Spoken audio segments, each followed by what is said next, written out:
what are some other things that you guys have been talking about? Are you guys planning any more fundraisers in the future? I mean, we're always planning fundraisers. Yeah.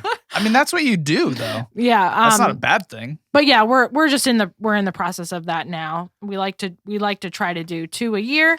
And yeah, I mean, mostly like I've said before, this is really it's led by God, but we see the need, and that's why we're going in this direction to purchase a home, because the coalition in Berks County against human trafficking has said that that's the greatest need. Mm-hmm.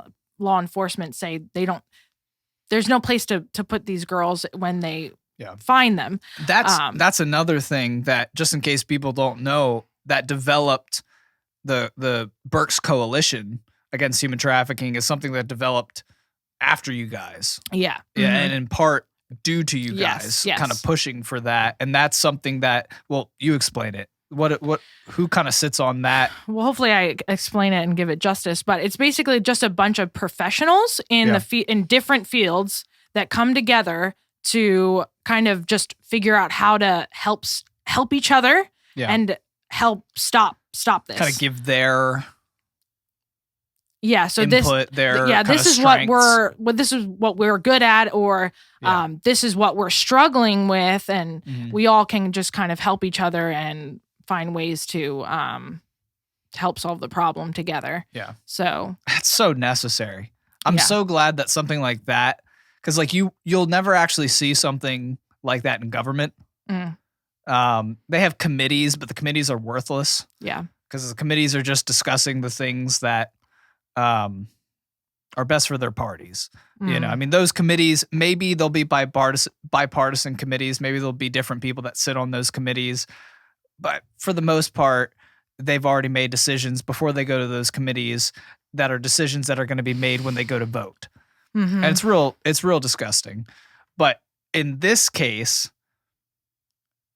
you have some people that actually have a heart for figuring this out. And now we finally have gotten past the, like, does human trafficking exist in Berks County? Yeah, yeah.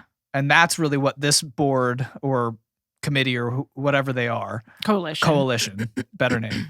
That's what they really signify.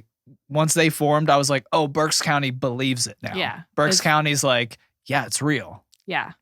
Because for a while there, we were kind of dealing with that. You know, that sort of weird willful ignorance. I think it was the whole nation, really. I mean, it's been it is a very, trafficking is not new, but our understanding of it, I think, kind of is. Like, we kind of wanted to ignore it for a long time. And when we did see it, we kind of saw it as that's that person's choice sort of thing. And we have found that is really... There's still a lot of people that I hear that... who believe that. Who still talk that way. It's really not. The more you learn, there's so much that goes into it, and I'm still learning a lot.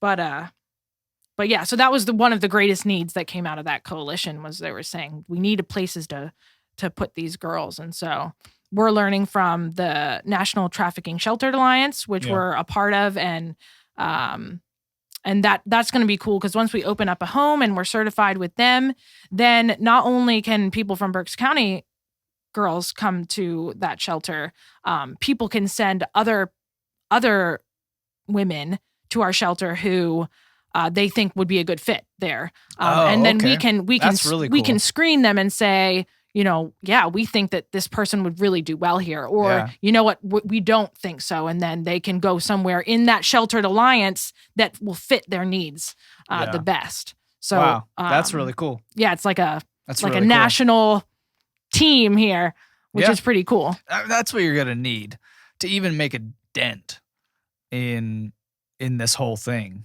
I mean, people, you're right. It is kind of a national ignorance that still is on the national stage. You know, I mean, you still have politicians I hear in debates like talking about prostitution, and they just have this.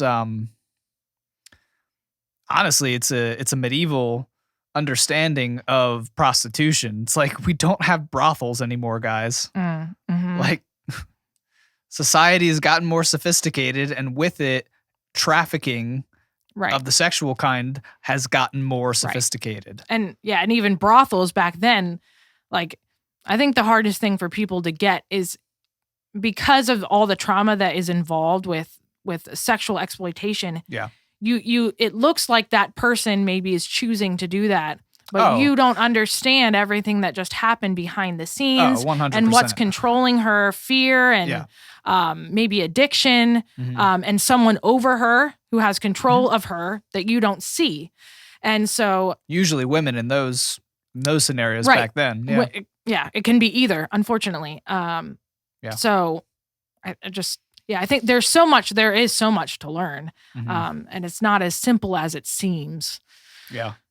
What's up, everybody? You just watched a clip from one of our Just Breathing podcasts. If you want to see the full version, you just hit the link in the description below. Or if you want to just keep watching clips, we got some more right here. Thanks, everybody.